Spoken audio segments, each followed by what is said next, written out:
job. Meanwhile, Mike McCarthy's contract with the Dallas Cowboys expires on January 14th. And while there have been substantial conversations between Mike McCarthy and Cowboys owner Jerry Jones regarding football issues and questions, there haven't been any substantial discussions between Mike McCarthy and Jerry Jones regarding a future contract. And as long as that's the case, you have to wonder now, what is Jerry Jones waiting for? Clearly, no deal has been done by now. Jerry must have an idea in his mind, another plan as well, about what he would do if and when Tuesday comes and Mike McCarthy is allowed to talk to other teams like the Chicago Bears that already have been requested permission to interview him and denied from the Dallas Cowboys. But the longer this goes on and the less conversation there is about a deal materializing for McCarthy, the more you have to wonder if the two sides are even going to get one done. I think that's in question right now at best, and I think we will get clarity early this week. But again, no business conversations so far. Jerry likes to wait late in the game. We saw that with Dak Prescott this year. We saw it with CeeDee Lamb. But right now, it seems like Jerry must have some other ideas as well. It all feels so performative. Keep Shefty close by because we'll probably have more questions for him. Let's start with that.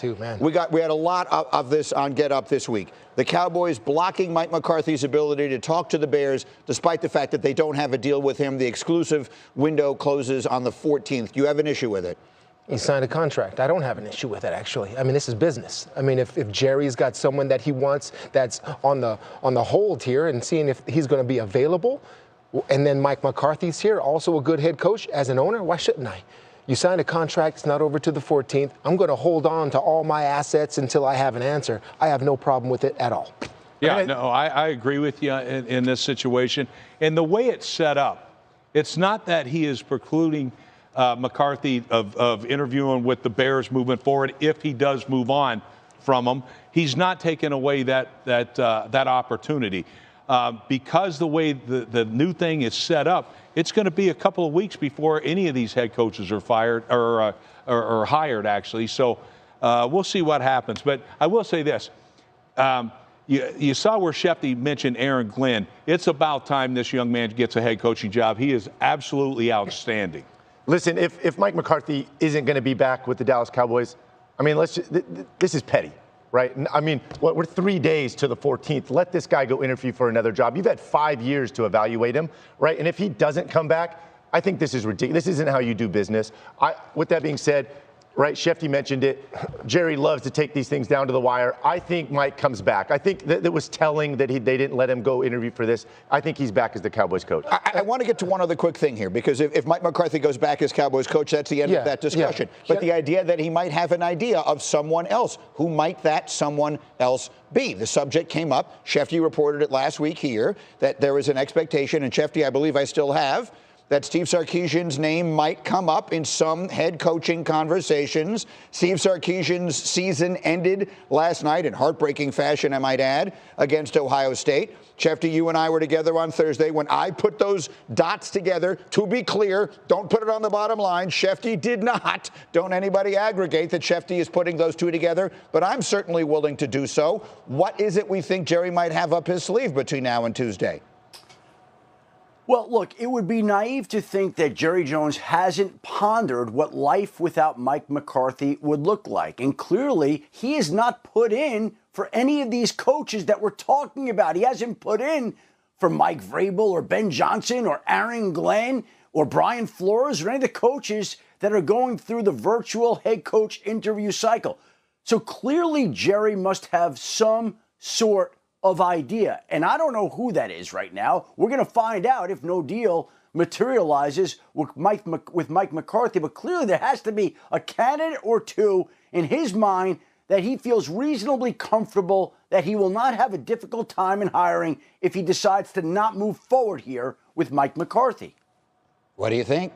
No, I mean, I'm sure he does. No, I'm sure he has somebody in mind and things. But you're right. I mean, does McCarthy come back or whatever? I think if he does, I think there's got to be a lot of changes anyway on that staff, so we'll see what happens. There's a lot on my mind that Schefty has just informed us of, and I got to say something about my former team, the New England Patriots, who have been absolutely a mess the last couple years and how they've handled things. The only way to fix this is to hire Mike Vrabel. I'm telling you right now, a coach that could come in there and doesn't just lead men, but knows how to lead football players, knows how to reach football players, and can deal with that ownership, fix the organization, Robert and Jonathan Kraft, and hire Mike Vrabel. Okay, over the next week or two, a lot of these pieces will fall into place. And that's what you got to watch for. It's going to be on. I wish it was Marshawn getting his nose splattered.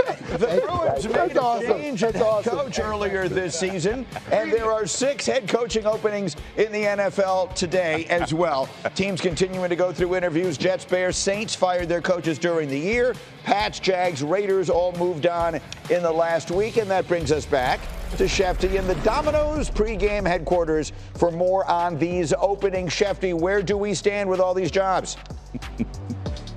Well, we'll start with New England, Greeny, and the Patriots interviewed Mike Vrabel on Thursday, Ben Johnson on Friday. Most people around the league believe that Vrabel remains the favorite for the Patriots job, but they're going to be working on this weekend, charting their next steps, figuring out what they could do. Vrabel obviously has a close relationship with the franchise. We'll see if anything there can materialize. Meanwhile, the former Seahawks coach Pete Carroll interviewed Thursday with the Chicago Bears and is expected to interview this week with the Las Vegas Raiders. I'm told he's going to be a candidate in Las Vegas, somebody to keep your eye on. Obviously, Chicago has interest. Pete Carroll would like to get back into coaching after being out of the game last year. We'll see if he finds a way to land a job. Meanwhile, Aaron Glenn been very busy. Thursday night with your Jets, yesterday with the Saints and Raiders, and he's spending today meeting with the Jacksonville Jaguars and Chicago Bears in virtual head coach interviews. That means the only one he has an interview with is the Patriots.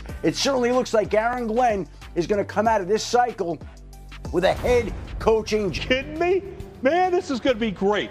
I'm going to bring out my own hockey expert. Okay. Because I love hockey. Here we go. PK Subban. Oh, no. PK Subban. Rex, you know what time it is? You know. Alex. Hey. Teddy, stay right where you are. Buckle and strap in. Greeny, what's going on, Rex? Rex knows what time it is. Yes, I do. He's been to PK. Predators games. He lived in Brentwood.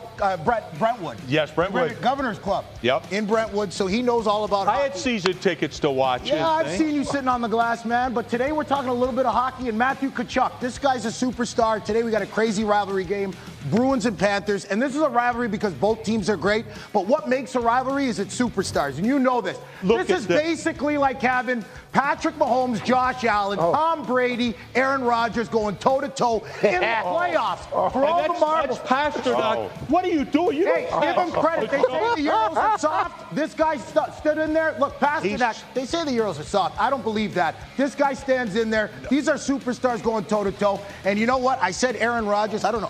Are you up for the Jets job? I think I am. Well, you're in the mix. It doesn't matter. Here's Keith Tkachuk, and here's Chantel, Keith's wife right here. She's Canadian, by the way. I think that explains a lot of why Matthew's got that mean streak and that edge in his game. Look at my brother right there. That's your Look at brother? that. That's my brother sitting there. I don't know. Is he drinking that's a soda, I think. That's a beverage. And what's he got there? Oh, man. Bravo, that could be anything. That's got to be that's catfish. round one, Is that I the think. catfish stew? If you haven't had the catfish stew, you got to have it. Hey, did you see that? But how great was it? You see Tkachuk and sit back. Oh, you want some? And Pasternak's like, all right, is it okay for me to go? He looks at the coach, goes out there, and he's got to know. This is one of the baddest dudes on the planet right here. And this is what I mean. Matthew Tkachuk's a do-it-all type of guy. He's a tone setter. He really is. He takes the temperature of every game. He'll hit, he'll fight, he'll do whatever it takes to win. PK, is this a football show or a hockey show? We got to cut him off. We got to cut him off. Let's clarify something, Teddy and Alex. In football, you can run out of bounds. In hockey, you can't. That's what you got to do. Hey, when push comes to shove, the gloves come off. We got to go. Teddy, hey, we got to go. Listen to me. We got to go. Why defensive end has to be the Cowboys' top priority. This offseason, well, folks, it's no secret that the Dallas Cowboys have a big old problem on their hands when it comes to the defensive end position. Heading into next season, the Cowboys are going to need some serious help in the pass rushing department, and the situation ain't looking too pretty right now. Looking back at 2023, the Cowboys' defensive end rotation was stacked like a Texas BBQ plate. Dan Quinn had a full spread, with guys like Micah Parsons, DeMarcus Lawrence, Dante Fowler, and Durance Armstrong ready to hunt down quarterbacks on every snap. They were all part of that constant pressure that had offenses sweating bullets. But fast forward to 2025, and we're left with a skeleton crew. Micah Parsons is the real deal, no question there. He's got that relentless motor that can't be stopped. Then you got Marshawn Kneeland, the second-round pick, who's still new to the game but showing some potential. And that's it. That's your pass rush, folks. The rest? Well, they're either recovering from injuries or free agents, and that's a big old question mark. Sam Williams, a promising rusher, is still with the team, but he's recovering from that torn ACL. And we all know how tough those ACL recoveries can be, especially when you're trying to get back to that quick twitch. That makes you a threat? Dallas has had its share of ACL drama lately, with guys like Trevin Diggs and Terrence Steele, so you can't expect Williams to hit the ground running immediately. So now, with a handful of free agents about to test the market, the Cowboys' pass rush could be in trouble if they don't make moves fast. DeMarcus Lawrence, even though he's been the heart and soul of this defensive line, is getting up there in age. He'll be 33 by next season, which is well past the prime for an edge rusher. And then there's Carl Lawson, who's been good, but is also in his 30s.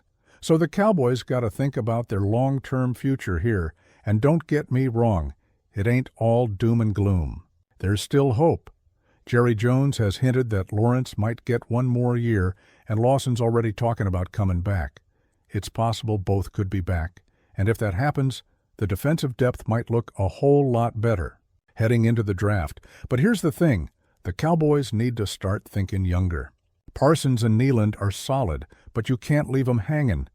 If you want a strong defense that's going to give those quarterbacks nightmares, you got to have depth. And that means making some tough decisions. Lawson could be the better value for what the Cowboys need. He had a solid bounce-back year with 5 sacks, even though he wasn't a full-time starter. Plus, his price tag might be a little more affordable than what Lawrence will command at his age. If Dallas can land him on a decent deal, pairing him with Golston, who had a career season last year, might just give them the edge they need. At the end of the day, whoever's calling the defensive shots in 2025 needs a crew of pass rushers that can attack on every single down. You can't just rely on Parsons and Kneeland to do it all. They need help. So whether it's through free agency or the draft, the Cowboys better make defensive end their top priority this offseason.